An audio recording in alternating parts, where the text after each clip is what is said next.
Bonjour et bienvenue dans ce nouveau podcast des clés de l'être. Et si l'exploration de la conscience s'ouvrait à chacun de nous? Ouvrez votre cœur et suivez-nous dans ce voyage passionnant. Nos podcasts vont bien au-delà de simples interviews. Grâce à une induction, le télépathe entre en pleine conscience de lui-même, de son environnement et du tout. Il accède ainsi à ce magnifique champ d'informations infini. Sans préparation préalable, il nous fait découvrir ses perceptions en temps réel, comme s'il nous racontait un film qui se déroule sous ses yeux. Je vous invite à vivre ce podcast en pleine conscience et à nous partager vos ressentis ou expériences de vie dans les commentaires. Si vous aimez cet épisode, likez-le et abonnez-vous à la chaîne pour nous aider à toucher toujours plus de monde. Merci pour votre soutien et bonne écoute. Bonjour Michel, nous sommes aujourd'hui réunis toutes les deux pour explorer le sujet du deuil blanc. Laisse les vibrations de ce mot, de ces mots, t'arriver, observe. Ça amène tout de suite deux taches, une tache noire, une tache blanche. Comme si le deuil, c'était en référence au noir, à la couleur noire, et blanc, ça fait référence à une énergie soit de neutralité, soit de néant, quelque chose comme ça. Pourquoi ça se présente à toi suivant ces deux tâches, cette espèce de yin et de yang? Ça exprime quelque chose comme une contradiction, comme deux choses contraires qui s'allient. Et c'est quoi ces deux choses contraires? Le noir fait référence à... Là, j'ai l'image, tu sais, des pleureuses habillées tout en noir qui sont invitées au dernier jour de vie, tu vois, de la personne qui est en train de mourir ou qui vient de mourir. Et le côté blanc amène une émotion qui n'est pas de la tristesse, qui n'est pas, qui est une émotion plutôt calme, presque sereine, comme si du côté noir, c'était comme une tempête émotionnelle, et du côté blanc, c'est une mer calme, une mer d'huile un peu, avec des tout petits mouvements émotionnels. Ok. Avant d'aller plus loin, est-ce que tu peux demander à recevoir une sorte de définition des mots qui pourrait expliquer ce qu'est un deuil blanc? C'est comme si on acceptait le départ du défunt, même si s'il est toujours là, même s'il est pas mort. Il y a quelque chose de résolu, d'acté, d'accepter. Du coup, avant en fait le départ du défunt. Donc pour ceux qui ne connaissent pas le terme, c'est un deuil qui se fait avant le départ d'une personne, avant son passage vers la mort. Et là, Ok. ça montre un stade du deuil blanc, parce qu'apparemment c'est quelque chose qui évolue. Et l'aboutissement, c'est un deuil qui est résolu avant la mort du défunt, à la mort du proche. Est-ce que tu peux observer devant toi comme si tu avais deux écrans, d'un côté un deuil suite à quelqu'un qui vient de décéder et puis ce deuil blanc sur l'autre écran et comparer les différents stades de ces différents deuils. Est-ce que c'est la même évolution qui se présente à toi? Dans la première situation, il y a quelque chose de l'ordre du soudain, et même si la mort était plus ou moins annoncée, par exemple si on dit bah là votre parent ou votre proche il n'y en a plus pour longtemps, et il y a une sidération, comme si on s'y attendait pas malgré tout, comme si c'est pas possible. Et si je regarde de l'autre côté, c'est comme si la sidération elle avait déjà eu lieu il y a longtemps, et qu'on avait dépassé quelque chose bien avant que le proche ne décède. À quel moment arrive la sidération dans un deuil blanc? Là, je vois quelqu'un qui est près d'un proche et qui a l'habitude de venir voir ce proche.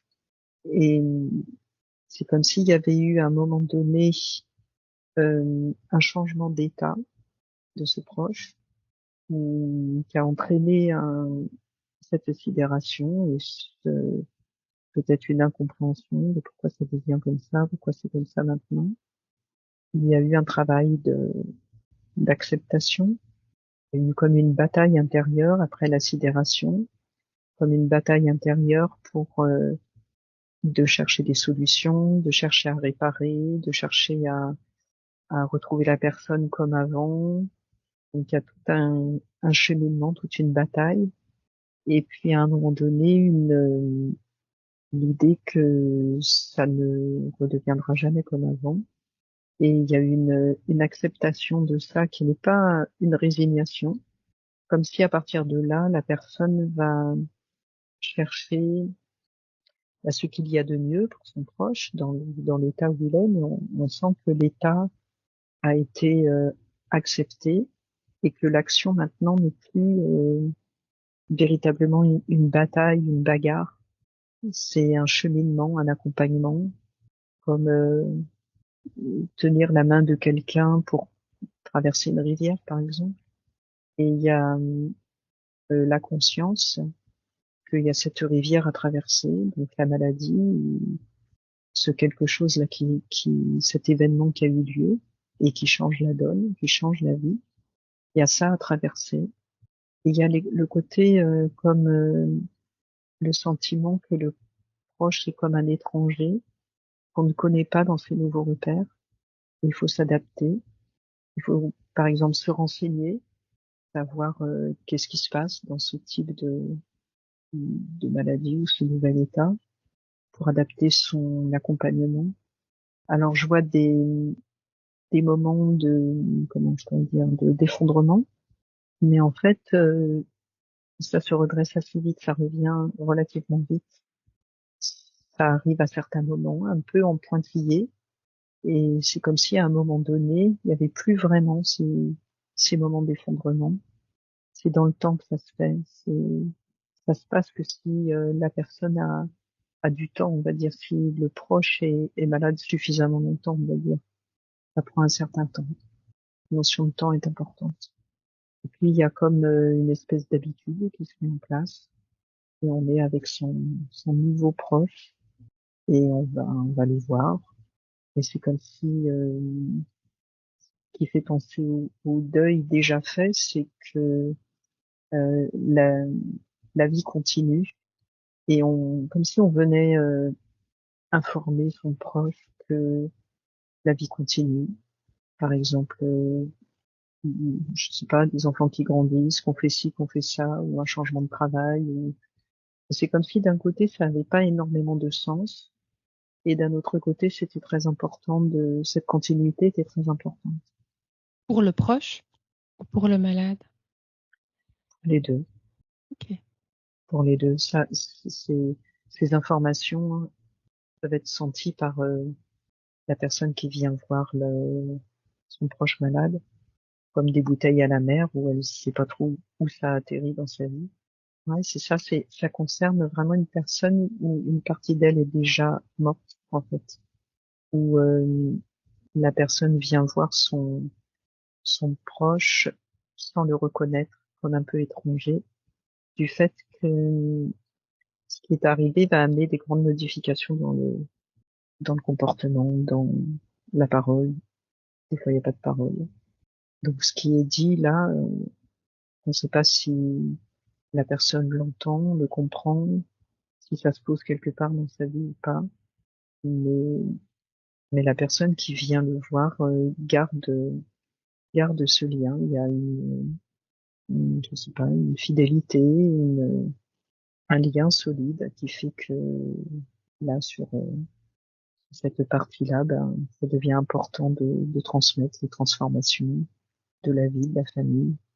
Donc, si je comprends bien, par rapport à un deuil qu'on va dire classique, ça démarre par un état de sidération, de bataille, de combat, pour aller vers une acceptation.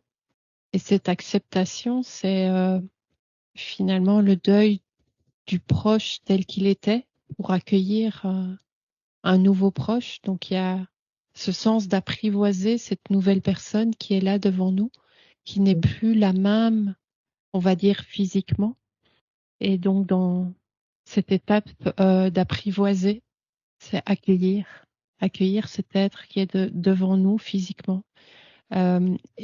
Et le mot en plus que tu as utilisé, je trouve, par rapport à un deuil classique, il y a toute cette dimension de l'accompagnement, d'être présent, d'être dans la relation, tenir la main de la personne.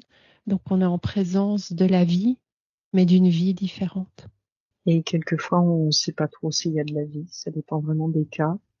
Ça tient qu'à un fil, avec des questionnements qui peuvent être compliqués, de savoir combien de temps ça va durer, combien de temps ça va durer pour la personne qui est malade dans sa difficulté, là, et combien de temps ça va durer pour la personne qui vient.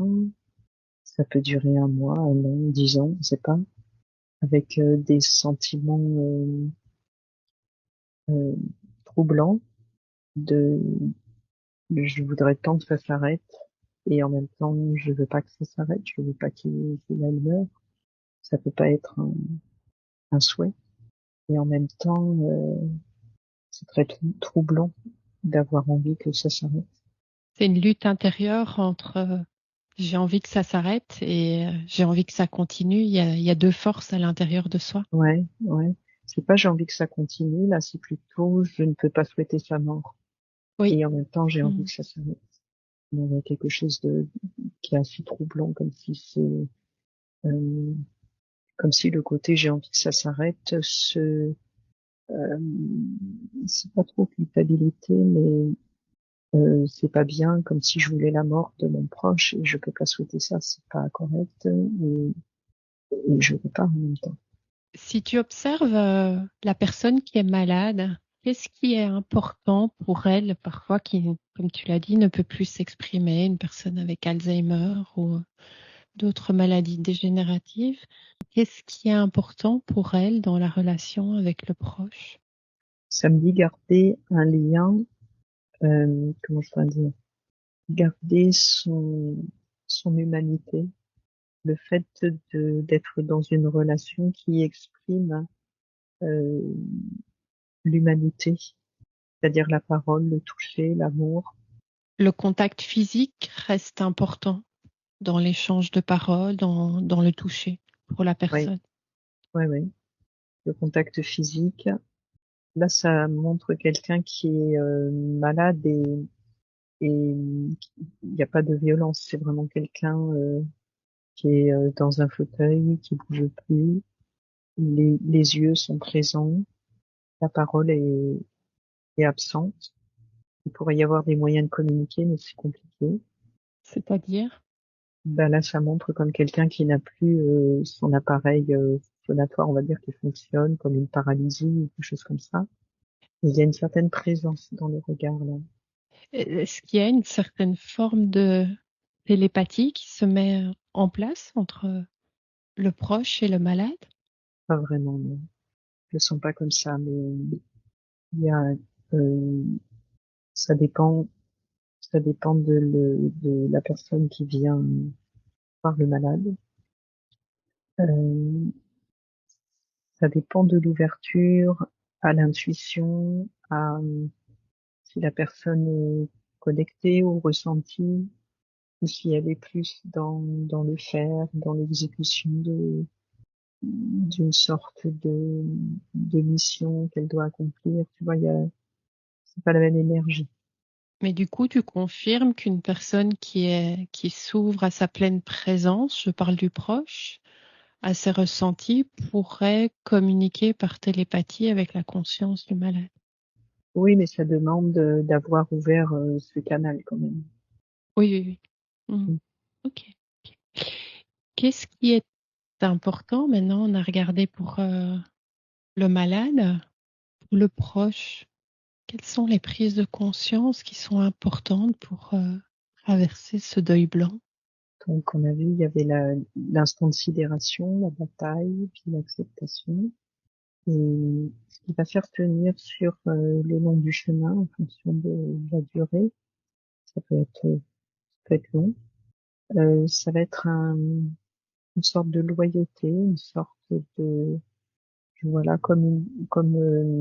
j'allais dire une morale, mais c'est pas tout à fait le mot. C'est plus les valeurs que l'on porte et l'amour. Mais l'amour n'est pas forcément en premier. Oui, ça m'étonne un peu, mais c'est ce que je vois là. L'amour vient pas forcément en premier, mais c'est comme si euh, les valeurs et la loyauté c'est une valeur, mais c'est comme si les valeurs allaient porter le proche à rendre visite aux malades régulièrement et apporter cette humanité qui est nécessaire, que l'autre a besoin. Et soit l'amour est là dès le départ, soit pas. Et en tout cas, ça va déboucher sur une forme d'amour, comme si comme si le malade allait apporter quelque chose, comme si cette expérience, elle allait enrichir la personne qui accompagne. Et c'est cet élément-là qui va faire accéder à l'amour, d'un amour plus grand. C'est pas un amour ordinaire. Et là, ça me montre si l'amour est là au départ, c'est l'amour humain ordinaire. Mais de toute façon, il y aura cette transformation à un moment donné d'amour un peu différent, d'amour plus absolu, qui sera plus en lien avec euh, je t'aime parce que je sais pas, on s'entend bien, t'es gentil avec moi, ou il y aura plus besoin d'aucune raison, et ce sera quelque chose d'une dimension plus absolue. Inconditionnel. Ouais. Qu'est-ce qui fait qu'une personne peut traverser sur son chemin de vie un deuil blanc? Pourquoi ce choix d'incarnation? Qu'est-ce que ça apporte? Là, ça montre le côté euh, de connaître la solitude sans être seule. C'est-à-dire que la personne, elle est là, elle est présente physiquement. C'est un chemin hum, attends, c'est pas clair. C'est être seul sans être seul et dépasser euh, ce sentiment-là dans le deuil, on va dire ordinaire, il y a une coupure et la solitude, elle est à la fois physique et, et morale, émotionnelle, psychologique. Et là, il va y avoir une solitude qui va être à la fois physique si la personne est plus à la maison, mais en même temps, je sais qu'elle est là, je sais qu'elle existe. Donc le côté physique, c'est un peu différent. Et il va y avoir un comment apprivoiser cette notion de solitude, de séparation, dans un contexte où on n'est pas totalement séparé et seul. L'autre existe toujours. L'autre, je peux pas l'oublier, je peux pas oublier d'aller le voir ou de prendre de ses nouvelles ou d'appeler le médecin, savoir ce qui se passe. Il est là. Il est dans la présence. Et en même temps, je dois faire sans lui, je dois organiser ma vie euh, dans une autre condition. Quand tu utilises le mot solitude, je ne suis pas sûre de comprendre pourquoi c'est ce terme qui se présente à toi. Euh, Quand on a un parent qui a une maladie dégénérative, parfois on vit loin de son parent, on a construit sa vie, on a des enfants, on a une famille, on n'est pas dans une solitude et pourtant il y a ce parent qui entame ce chemin de maladie dégénérative et dans cette relation-là, tu utilises le mot solitude. Pourquoi ce mot solitude? Je ne sais pas si j'étais dans cette configuration-là tout à l'heure. J'étais peut-être avec un proche conjoint. Ok, Ok. Donc ça explique un proche qui accompagne son conjoint qui est dans une maladie dégénérative et pas un enfant. On a plusieurs cas de figure, en effet. Ouais, C'est ouais, intéressant de préciser. Mhm. C'est dans le cadre d'un couple, alors le mot solitude prend tout son sens. ouais. Du coup, dans cette notion de couple, est-ce que tu peux observer l'impact sur ce deuil blanc entre le proche malade qui reste à la maison ou qui est suivi dans une maison où il reçoit des soins? C'est plus facile si la personne est dans une institution, parce que le quotidien d'avoir le malade à la maison, là je vois quelqu'un qui s'affaire et qui doit effectuer de multiples tâches.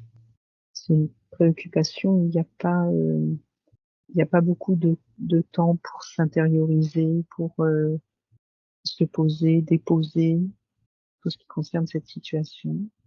On est plus dans le faire que dans l'être. Oui, oui, c'est ça. Et le deuil, là, ça va demander d'être beaucoup dans l'être, de sentir, de se laisser traverser par bah, tous les toutes les étapes émotionnelles de sidération, de colère, de bataille, de frustration, jusqu'à l'acceptation. Et c'est plus facile si la personne n'est pas au quotidien à la maison. Si la personne n'est pas à la maison, ça invite le proche à construire sa nouvelle vie, Oui, à oui. construire une nouvelle vie sans le malade. Alors au début, c'est pas ça l'objectif au démarrage, mais c'est ce qui Mhm. va se faire dans le temps. Mhm. Dans le temps, la vie va se réorganiser et on peut dire qu'il y aura une bonne partie du deuil qui sera résolu quand la vie sera complètement réorganisée. Ça veut dire que c'est ok, on mangera plus ensemble, on n'ira plus faire les balades, tout ce qu'on faisait ensemble, on ne le fera plus. Et c'est ok, on a fait le deuil de ces choses-là déjà, de cette partie de la personne qui est déjà morte, on va dire. Alors que je vois dans le quotidien, quand la personne est présente, ça s'arrête jamais. Même la nuit, il y a toujours un souci, une surveillance, une vigilance de presque de chaque instant. Si le malade va bien, si il ne tombe pas, s'il fait pas de quelque chose qui va le pour sa sécurité. Donc il y a une vigilance permanente Avec un risque d'épuisement. avec un risque d'épuisement. Mm.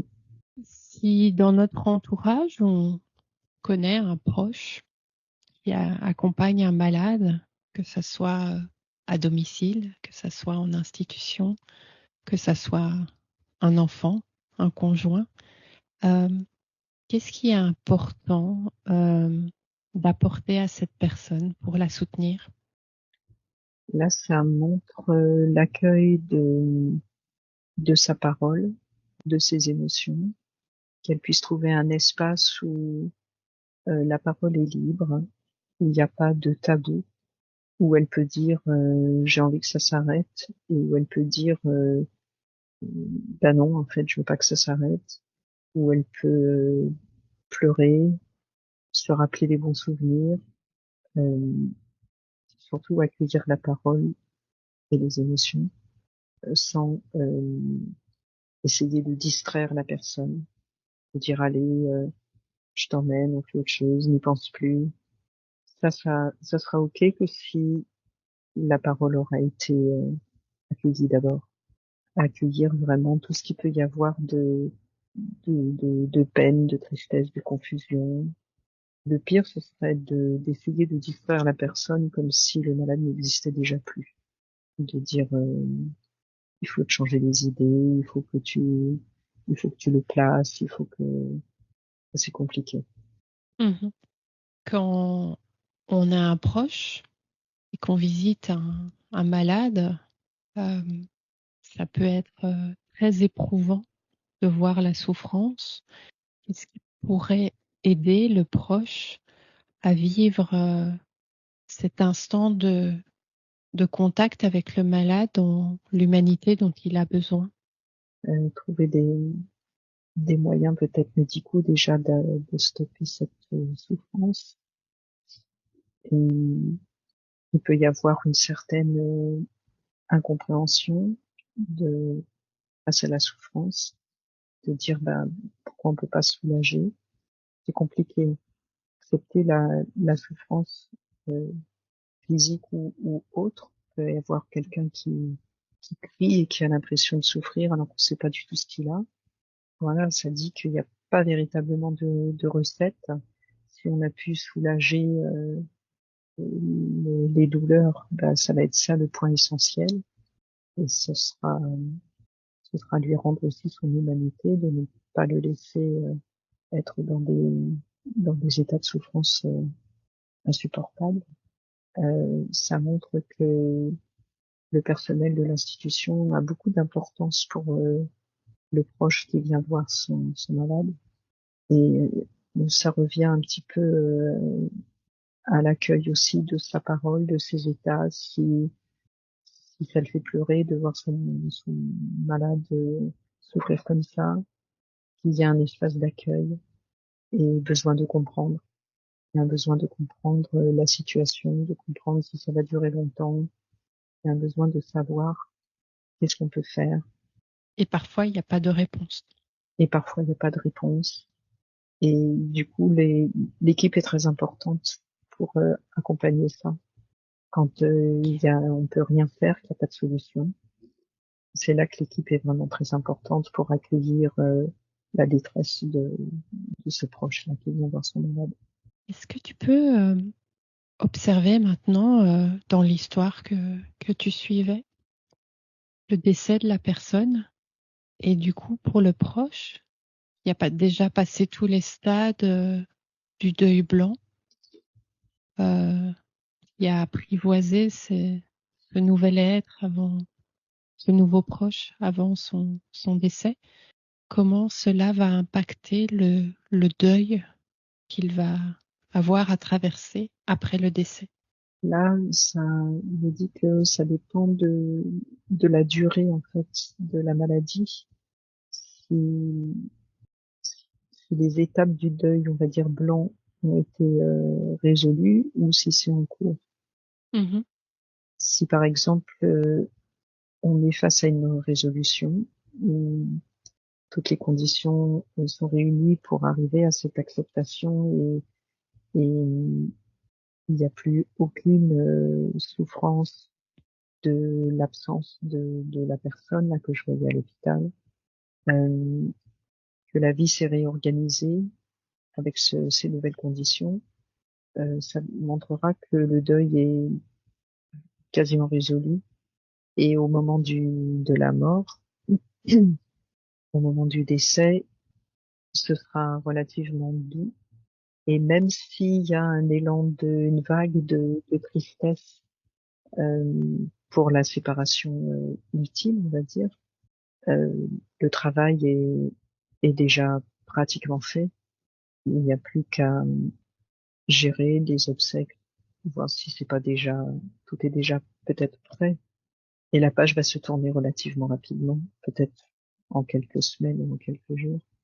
Ça va, ça va être ça va être beaucoup plus simple par rapport au cas où le processus de deuil blanc n'est pas arrivé jusqu'à ce point-là parce que la maladie de la personne, ça a pris moins de temps, on a eu moins le temps de se préparer et de vivre tout ça. Et on peut arriver au point du deuil, je vais dire classique, où il y a un refus de la situation, une non-acceptation, que je voulais pas que tu meurs, et, et on va embrayer sur un deuil, un processus assez classique. Ça montre pas la résolution et la facilitation comme dans le premier cas. comme si tout Il va y est à avoir, faire. il va y avoir un vide qui va être vécu beaucoup plus profondément. Oui. Quelque chose qui va être plus saillant, même si le malade était à l'hôpital et que le proche vivait déjà l'absence. Euh, Si c'est pas assez long, la vie n'a pas eu le temps de se réorganiser Oui. compte tenu de l'absence. Mhm. Et, et du coup, on se retrouve dans le cas d'un deuil classique. Oui. Donc, ce qu'on observe, c'est qu'on va prendre le cas d'une personne qui est accompagnée par du personnel médical et que le proche n'est pas soignant en tant que tel sous le même toit. La maladie invite le proche à réorganiser sa vie, à se reconstruire et à se préparer au départ ultime. Oui, ça se fait naturellement quand la personne réalise et accepte qu'il n'y a pas de retour arrière possible. La personne, le malade ne redeviendra pas ce qu'il était avant un certain événement, la maladie. Donc quand ça c'est accepté, la vie commence naturellement à se réorganiser. Il y a Ok. des objets qui quittent la maison, des, des choses qu'on n'envisage plus ensemble. Dans le cas d'un couple, hein, je pense, Mhm. la vie se réorganise naturellement. Ok. Et on arrive au bout de cette exploration. Est-ce que tu as un message pour tes proches qui accompagnent un malade, que ce soit des enfants, des conjoints? Le message, c'est de pas de culpabilité à faire un deuil avant que la personne soit décédée, dans le sens où, comment je pourrais dire, dans le sens où la partie deuil qui était était à faire avec la partie morte du malade. Et quand ça c'est fait, il n'y a pas de culpabilité, que la vie À va vivre. suivre. Ouais, il n'y a pas de culpabilité à vivre, c'est d'être serein, que la mort ce sera juste un changement d'état, c'est-à-dire que il y aura plus de corps, voilà, il y aura plus à s'occuper, il y aura plus à aller rendre visite, mais comment on peut être en paix avec le fait d'avoir déjà fait le deuil de la partie de la personne qu'on aimait, qu'on connaissait, tout ce qui a changé, et qu'on ait réorganisé sa vie sans cette personne.